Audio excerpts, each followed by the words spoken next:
Welcome to the Concord Leaders podcast. I'm Marc Pitman, the CEO of the Concord Leadership Group. Today, our guest is Jamie Smith. She's the Executive Director of YNPN, the Young Nonprofits Professionals Network. Jamie, I'm so excited that you're here.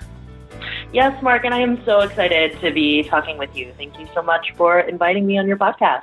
Well, I love YNPN. I've been following Twitter handles and people that are YNPN members since I got into the field 20 years ago. And has it been around for 20 years? That's right. This is the 20th anniversary of the founding of our first chapter in the Bay Area. Aha!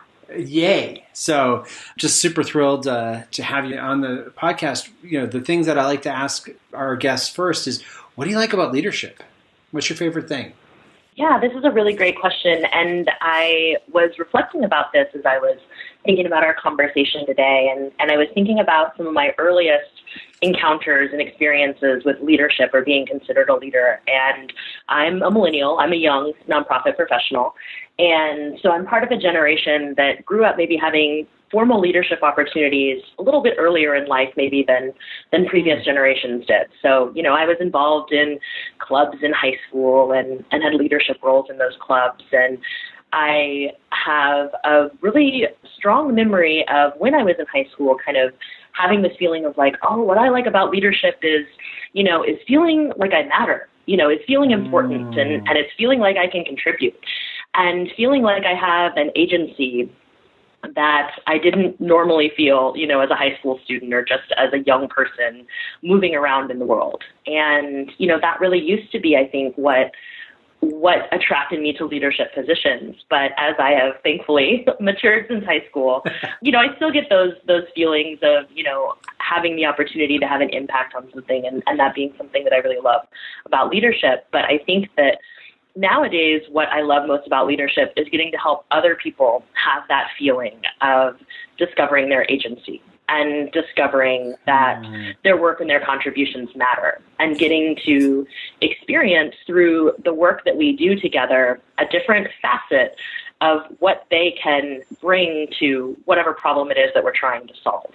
So I think for me, that has become kind of what I love most about leadership is almost the like servant leadership aspect of helping to create the conditions for other people to really get to shine and to go on and do their best work and whatever it is that gets them jazzed. It is, you know, I think YNPN, you know, our entire model is built on this idea of leaders building leaders. And so for me, it's been a really great space to get to work in and play around in because I spend a lot of my time, a lot of my days with people who are just so fired up to lead and to be a part of the work. And for me, I think that's where I've really found probably the greatest joy, in leadership in the last couple of years. What do you think shifted that for you from feeling like your own personal contribution was what you loved about leadership to helping unleash that in others or create the space for others to do that? Yeah, I think YNPN really was the inflection point for me. I will steal a line from my colleague Tamir Novotny, who's the Executive Director of Emerging Practitioners in Philanthropy, our sister organization. And he always says, I'm not just the president of EPIP, I'm a client, you know, referencing the old Hair Club for Men line. This may fly over the head of many of our millennial members. You know, it was the same for me with YNPN. I was a member for 5 years before I was one of our fellows and before I joined the staff. And I think it was through YNPN I encountered a different model of leadership than I had ever encountered before. And it was a model of leadership that was focused less on that single person at the top, you know, whoever has president on their business card or whoever's listed in the yearbook as president, moving away from that model to a model of more, you know, distributed leadership and network leadership, and really seeing what groups of people are able to accomplish when they care less about who gets the credit and when everyone has a piece of the problem to solve and when people are really empowered to do their best work. And YNPN was the first organization, even as a member, where I encountered that and saw just how powerful it was and could be. So it was really, I think, just being exposed to new ways of leading and new types of organizations that really shifted that perspective for me, I think. That's so exciting because my understanding is we'll be moving increasingly to the distributive sort of model. Yes. Which is great for everyone. Yes. Oh, that's super. Well, yeah, as we all know in leading, whether it's, person at the top or more shared leadership, we're human beings, and so things don't always go the way we plan. What was a time when Yes. you tried to do something and it didn't work out the way you expected? Yes, great question. So I debated about which challenge to talk about when you sent over the questions. And, there was a challenge that came immediately to mind, and I was like, I don't know if I can talk about that, but I think I'm going to. I think I'm going to do it. And I would say, my biggest leadership challenge is probably one that I'm in the midst of right now. I am a new executive director. I just stepped into the role at the beginning of the year. And it is, I knew that it would be challenging, but I wasn't prepared for the ways in which it would be challenging. I thought it would be an intense learning curve in terms of skills and the types of things I would need to be doing. And it is, those things are absolutely true. But what I, realize now as I'm kind of, 9 months into this is that, I've always had to, climb up learning curves. I've always had to learn new skills. That is manageable. That's doable. But the challenge I kind of face now is, I think, more of a midlife crisis isn't the right word for it, but it's like an existential, challenge of what does it mean to be a leader in this way? What does it mean to be the leader with the ultimate accountability for an organization or for the success and results of the efforts of a group of people? And it is that shift going from, being a manager and a leader, but, not necessarily the person who retains the ultimate accountability for everything is a much bigger shift than I realized before I stepped into the role. And so a lot of the work that I've been doing this year has been, learning those hard skills, learning how to do new things that I haven't had to do before. But it's also been a lot of internal work about, kind of when I ask myself that question, like, am I enough to be the leader of this network? Am I enough to be the leader that we need in these times?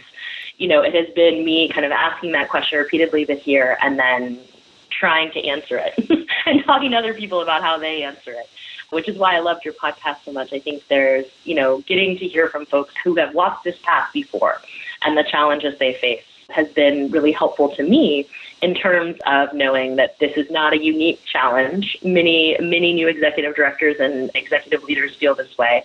And it's also something that time helps.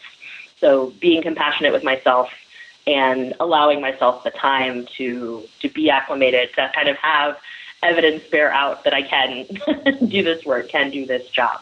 You've said you've been in leadership positions before, and I resonated a lot with that. As I'm a Gen Xer, but a lot of in high school and college, a lot of leadership positions. But it's different when you are the leader.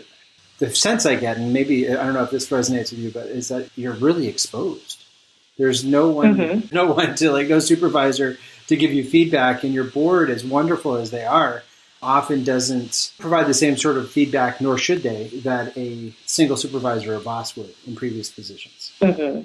Yes, and I would say that I feel, I think when I sometimes get asked to talk to other professionals or, kind of give my advice, I talk about, I think there's a couple of stages. If you find a career that you're really passionate about and you want to move up in, you'll move kind of from that stage of being an individual contributor, being an employee, someone who is valued for your hard skills, to being a manager, where your hard skills are probably what got you there, but you're going to have to start to develop some soft skills and deepen those soft skills of working with other people, engaging them, bringing out the best in them.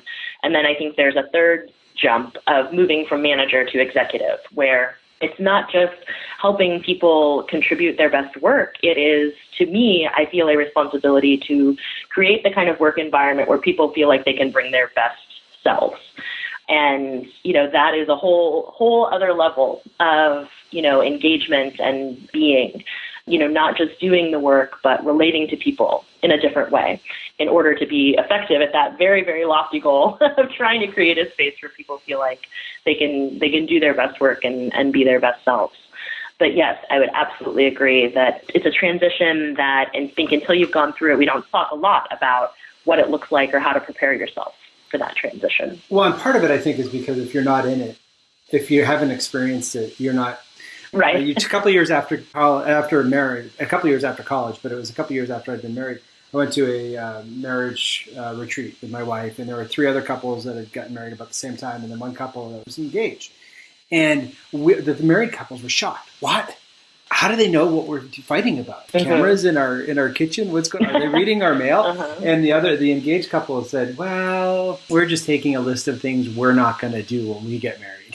And it was just sort of like, isn't that sweet? Because if we would have said the same thing had we not been in this situation. I think leadership is often that way. There's a level of that executive level that you have to experience it to know what you're dealing with. Interesting. Yes. And there's a proverb that I love because it's very amusing. I'm sorry that I can't correctly attribute it right now, but it's experience is a comb that wisdom gives to bald men. So, kind of like you have this experience, you have this wisdom, but, only after you have gone through the experience that it would have been most helpful to have it in. Oh my goodness. I love that. That is so good. Wow. Well, I will now attribute that to you because I hadn't heard that before. That's great.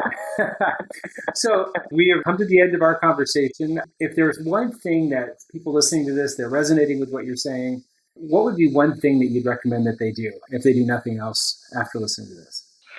Ooh, that's a great question. I'm going to selfishly, can I give 2? I'm obligated to plug YNPN if I haven't done so enough already. And I want to be clear, folks often ask, is there an age limit to participate in YNPN? And I usually respond, no, and then with a joke about the Young at Heart Nonprofit Professionals Network. But, really, it's a resource for anyone in the sector. We have lots of great training and events in our 44 chapters across the country. So even if you are not an emerging leader and you're listening to this, you probably know emerging leaders, you may manage or lead emerging leaders. So I really recommend YNPN as a resource, and we're connected to lots of other great organizations in the sector. If the particular resources that we offer are not the resources that you need at this time in your career, I would still recommend checking us out. And I think I would say that, probably the thing that has helped me most in dealing with kind of the challenge that I described today and then past challenges has been coaching in space for reflection. So if you are able to find affordable coaching, which I know is a challenge, or if you're able to even just carve out a few hours a couple of times a month to set aside some space to think about the work that you're doing and your personal values. I'm a big fan of my method for solving any problems is make a list and or buy a book.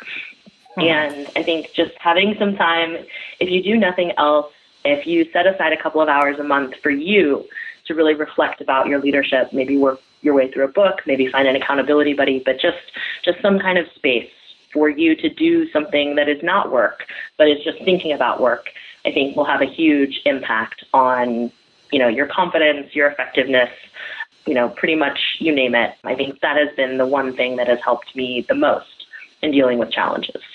That is wonderful. Well, Jamie, thank you so much for being here. Where can people find YNPN? Yes, we are online at ynpn.org. Super. And I know people are going to want to listen to this over and over. I've got 3 pages of notes here. So for this episode, along with all episodes of the Concord Leaders podcast, can be found at concordleadership.com/podcasts. And until next time, remember, healthy nonprofits start with healthy leaders.